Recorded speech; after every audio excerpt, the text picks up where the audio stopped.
سوال نمبر 33، کس نبی کے جسم میں آزمائش کے طور پر کیڑے پڑ گئے تھے؟ نمبر 1 حضرت یونس علیہ السلام، نمبر 2 حضرت ادریس علیہ السلام، نمبر 3 حضرت ایوب علیہ السلام۔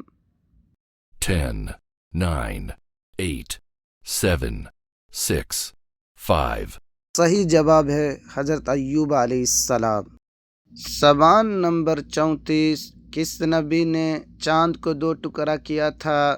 نمبر 1 حضرت سلیمان علیہ السلام، نمبر 2 حضرت موسیٰ علیہ السلام، نمبر 3 حضرت ابراہیم علیہ السلام، نمبر 4 حضرت محمد صلی اللہ علیہ وسلم۔